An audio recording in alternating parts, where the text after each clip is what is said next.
ETF index mutual funds నేర్చుకుని stock మార్కెట్లో రాణించాలనుకుంటున్నారా? వెంటనే ఈ నెంబర్కి కాల్ చేయండి. నమస్తే రమగారు. నమస్తే జయ. రమగారు, మనుషులు పలు రకాలు కదా. చాలా కొత్త కొత్త వ్యక్తుల్ని, కొత్త మనస్తత్వాల్ని అందరూ ఎక్స్పీరియన్స్ చేస్తారేమో బహుశా.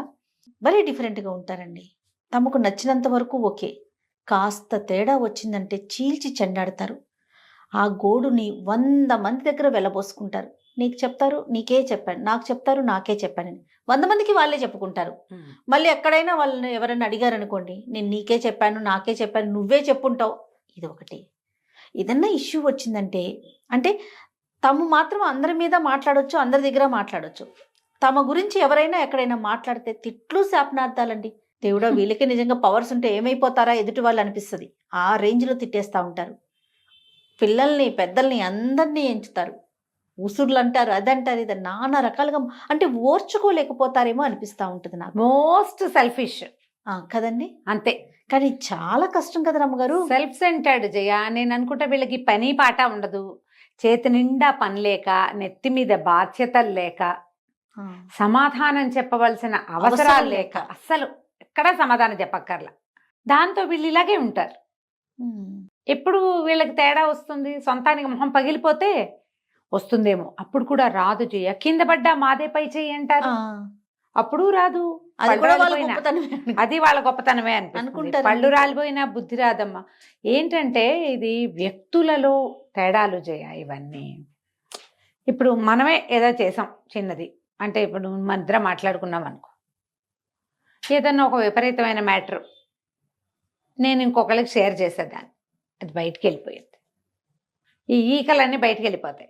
ఏముంది, గాలి వేస్తే పోతాయి, అంతేగా. ఎప్పుడైనా అది మళ్ళీ ఎదురు తిరిగి మన దగ్గరకు వచ్చినప్పుడు, మనం మళ్ళీ దాన్ని ఫేస్ చేయాల్సి వచ్చినప్పుడు మనకి జనరల్గా బుద్ధి రావాలి లెక్క ప్రకారం. ఇది చేయకూడదు, ఇది తప్పు, ఇది తప్పు.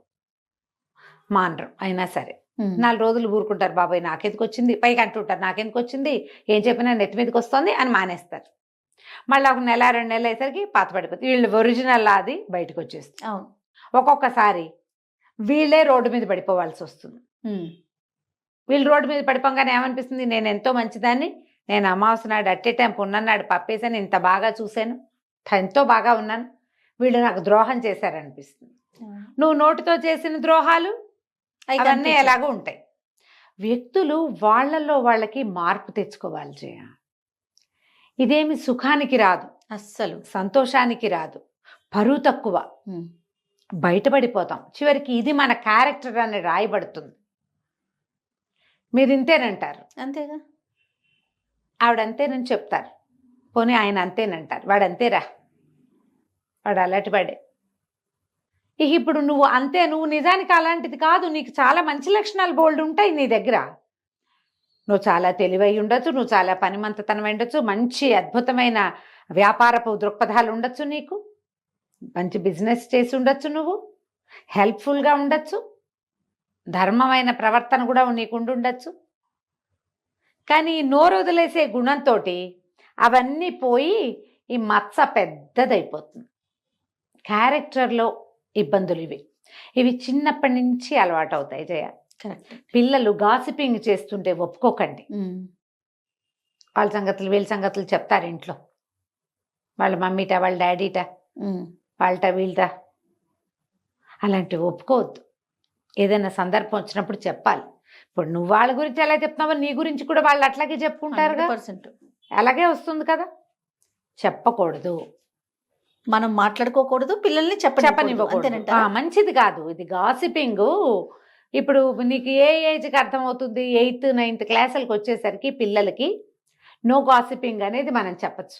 గాసిప్స్ అర్థమవుతాయి వాళ్ళకి, అర్థమవుతుంది ఆ పదం, స్కూళ్ళల్లో తెలుసుకుంటారు. అవును. దీనివల్ల ప్రాబ్లమ్స్ వస్తాయి.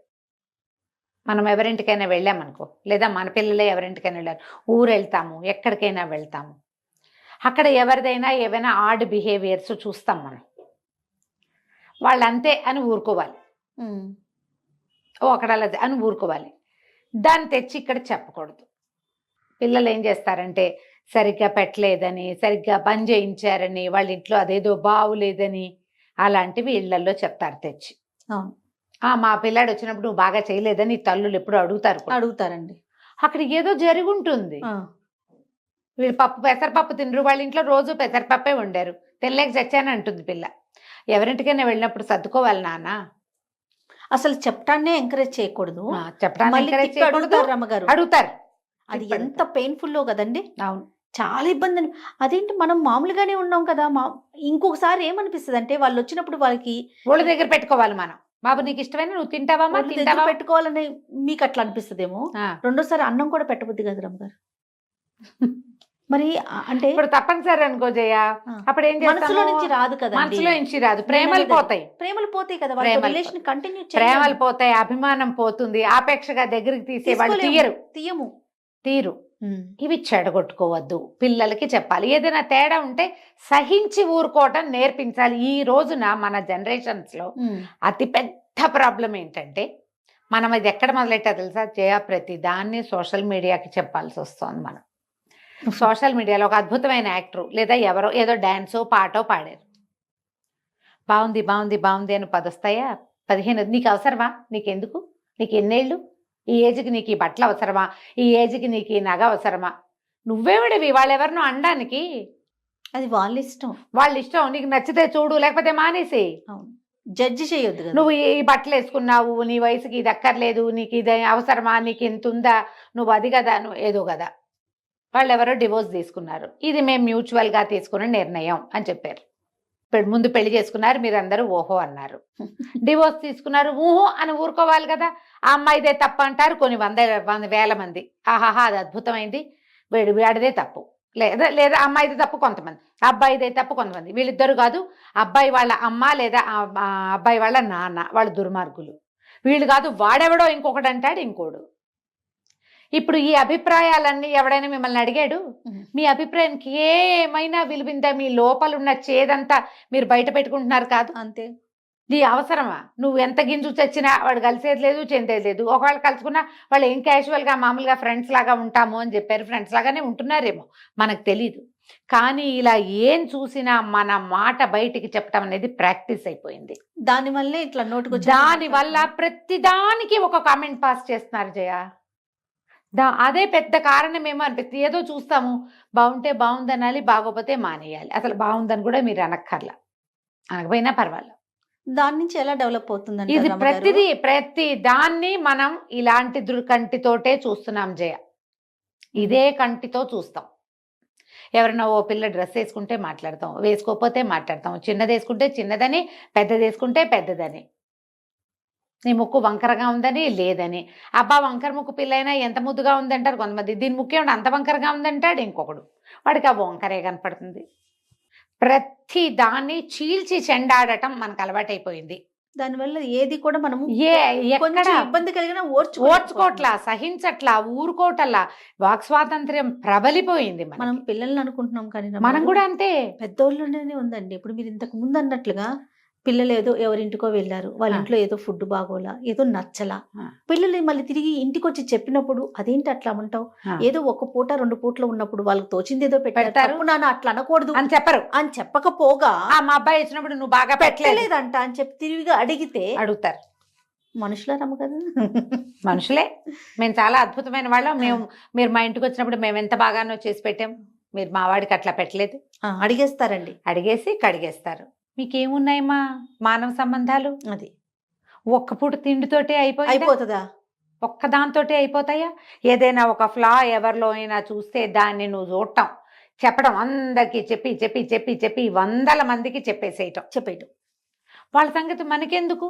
పోనీ ఎవరో ఆగలేకపోతాను జయ. చూసాము, అయ్యో ఇదేంటి ఇలా ఉంది, వీళ్ళేంటి ఇలా ఉన్నారు అనిపిస్తుంది. ఏదో ఇంట్లో చెప్తావు, ఎవరో క్లోజ్ ఫ్రెండ్ చెప్తావు, అంతతో ఊరుకోరు. ఎంతమందో అందరూ క్లోజ్ అయ్యారు, అందరికీ పంచటం దాన్ని. ఎప్పటికీ ఈ బంధాలు మారతాయమ్మా? ఇప్పుడు ఎక్కువైపోయింది జయ. ఎలా మారుతాయి రమ్మగారు? ఇప్పుడు గ్యాప్ వచ్చేసింది. మనసుకి బాధ అనిపించినప్పుడు ఆటోమేటిక్ గ్యాప్ పెరిగిపోతుంది కదా. పెరుగుతుంది. ఈ పంచటం ఎంత బ్యాడ్ ప్రాక్టీస్. మళ్ళీ ఏదైనా నీ మీదకి వస్తే నువ్వు చచ్చిన అసలు యాక్సెప్ట్ చేయరు. అస్సలు. ఇదైందా? ఇప్పుడు ఇదో రకం జనాభా అయితే ఇంకో రకం జనాభా ఉంటారు. వీళ్ళు అవతల వాళ్ళ వల్ల ఏదైనా ఒక చిన్న ప్రాబ్లం రాగానే పాత సినిమాలు లాగా నా జోలికి వచ్చిన వాళ్ళు నాశనం అయిపోతారు, పురుగులు పడి చచ్చిపోతారు, దుంపనాశనం అయిపోతారు. ఏమిటి కాస్తకే ఏదైనా నీ ప్రాణాల మీదకి వస్తే అనుకో ఏముండదు అక్కడ, అసలు మ్యాటరే ఉండదు. చాలా మామూలు విషయాలకి కూడా అవతల వాళ్ళ నాశనాన్ని కోరుతూ ఉంటారు, అలాగే మాట్లాడతారు. అవును. అది తప్పే, శాపనార్థాలు పెట్టకూడదు అసలు. మా ఇంట్లో పిల్లలు మా వాళ్ళు ఒరే అట్లా చేస్తే ఏం బాగుంటుందిరా అంటే, అమ్మ శాపనార్థాలు పెట్టకు, నువ్వు ఏం బాగుంటుంది అంటే అదే బాగుంటుంది, బాగుండకపోతే పోతుంది, నువ్వు మాత్రం ఇక బాగున్నట్టే అది. అవన్నీ ఏదో వంట చేస్తాడు మావాడు, అవన్నీ వేస్తే ఏం బాగుంటుంది, పంచకోళ్ళ కషాయంలాగా ఏడ్చినట్టు ఉంటుంది అంటాను నేను.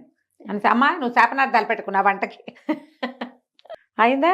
ఇప్పుడు మన దగ్గర మన భూషణ్ ఉన్నాడు, అదే భూషణ్ అలా పెట్టారు ఏంటంటే మేడం తిట్టారు అంటాడు, అలా పెట్టారేంటి అంటే చాలు తిట్లు. మనకి ఒట్టి వాక్యం తిట్లంటే ఏమిటవి ఇవేనా, ఇవే ప్రశ్నలు లేదా ఒక కన్క్లూషను.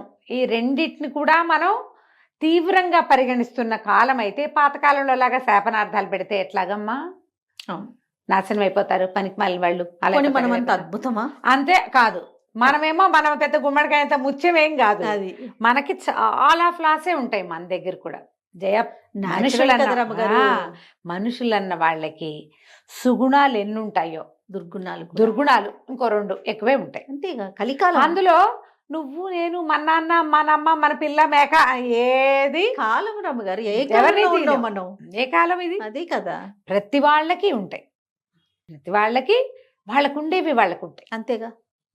ఇప్పుడు నువ్వు ఒకటి చూసావు, ఒకటి తెలుసుకున్నావు, ఒకటి నీకు అర్థమైంది, ఓసారి అను వదిలేసాయి, ఒకసారి చెప్పు, దాన్ని వదిలేయి. వదిలేయటం మాత్రం బాగా ప్రాక్టీస్ చేయాలి, చాలా ప్రాక్టీస్ చేయాలి, చాలా కావాలి. పట్టుకొని అదే కాదు, ఇప్పుడు మన ఎవరైనా ఏదైనా అన్నారనుకో, ఇక పీకి దాని మీదే చెప్పుకుని వదిరి వాళ్ళకి చెప్పి వీళ్ళకి ఏడిచి గగ్గోలు పెట్టి ఎప్పటికీ వాళ్ళని క్షమించలేక ఏమవుతుందంటేనమ్మా, ఒక పాత మాట ఒకటి చెప్తా, ఏ కట్టెకి నిప్పుంటే అదే కాలుతూ ఉంటుంది. అంతేనా? ఈ అక్కర్లేని చింతలు, వాళ్ళెవరవో వీళ్ళెవరవో, వాళ్ళు అన్నారు వీళ్ళు చేశారు, వాళ్ళు అలాగా వీళ్ళు ఇలాగా, సుఖమేది నీ బతుక్కి, సంతోషమేది అస్సలు. ఈ ధోరణి మార్చుకోండి, గాసిపింగ్ మానేయండి. మీకు అసలు ఎంత ఆరోగ్యం బాగుపడితే ఒక నెల రోజుల వ్రతంలాగా పెట్టుకుందాం. ఏమిటి మన అదేదో సినిమా ఉంది కదా, అబద్ధాలు ఆడకూడదు, ఏప్రిల్ 1 విడుదల, కావాలంటే ఆ సినిమా చూడండి. రాజేంద్ర ప్రసాద్ గారి వంశీ గారు తీశారు, అదిరిపోతుంది సినిమా, సూపర్. ప్రతి ఒక్క డైలాగు అద్భుతంగా ఉంటుంది. మీరు 1 నెల రోజుల పాటు ఎవ్వరి మీద గాసిపింగ్ చెయ్యొద్దు, మీ ఆరోగ్యం ఎంత బాగుపడుతుందో చూడండి. మీకు విటమిన్ డెఫిషియన్సీ ఉండదు, అక్షరాల నమ్మండి. డి విటమిన్ డెఫిషియన్సీ అస్సలు ఉండదు, కడుపులో మంటలు ఉండవు, తలనొప్పి ఉండదు, అలసట అస్సలు ఉండదు, అలసట ఉండదు. ఎందుకంటేనమ్మా మీరు ఇతరులని మోస్తున్నారు, మోత బరువు చెయ్యొద్దు. మీరు అనవసరంగా ఈ రకమైన ఎమోషనల్ థింగ్స్ని క్యారీ చేయటం వల్ల, ఈ బ్యాగేజ్ వల్లే మీరు ఆ బరువు కింద పడి కుంగిపోతున్నారు. అసలే ఎవరి మోత వాళ్ళకి ఉంటుంది కదా రమ్మగారు, ఎవరికి తగ్గ మోత వాళ్ళకి తగ్గదు కాదు, కొంచెం ఎక్కువే ఉంటుంది. మనకి పక్కన మోత మనకే లైఫ్ స్ట్రెస్ చాలా ఎక్కువ ఉంది మనకి. అవును. ఎందుకంటే ఎప్పుడు కూడా మన గుర్రానికి ముందు కట్టిన క్యారెట్ లాగా మన జీవితాశయం మనకి ఇంత దూరంలో ఉంటుంటుంది, ప్రతివాడికిను అందదు, కనపడుతూ ఉంటుంది కానీ అందదు. అదే పెద్ద స్ట్రెస్ కాదు మరి. ఆ ఉన్నదానికి తోడు మీరు ఇతరుల వ్యవహారాలని ఎందుకు మోసుకుంటారు, ఎందుకు మోయటం, మొయ్యద్దు అంతే. మీ సంగతి ఒకళ్ళకి చెప్పేసామని సంతోషించండి చాలు. మీ కష్టం ఉంది బోళ్ళంత కడుపులో, మీకు నచ్చలేదు, కళ్ళకి చెప్పండి, మీ ఫ్యామిలీ వరకు పరిమితం చేసుకోండి, లేదా దేవుడి దగ్గర కూర్చొని చెప్పుకోండి బాగా, దేవుడా వాళ్ళు దుర్మార్గులు, వీళ్ళు దుష్టులు, వాళ్ళు అలాగా వీళ్ళు ఇలాగా, నేనేం చేయను, ఇలాంటి చెత్త మనుషుల మధ్యలో బతకాల్సి వస్తోంది, నన్ను రక్షించు దేవుడా అని చెప్పేసుకోండి. రాసిపారేయండి, ఏదైనా రాయండి కూర్చుని, వాళ్ళ తాలూకు ఒక చెడు వాక్యం అనుకుని ఒక శ్రీరామ రాయండి, రామకోటి తొందరగా ఫినిష్ అయిపోతుంది. లోకంలో అంతా చెడే ఉంటుంది, మనది కాందంతా చెడే మనకి, అంతే కదా.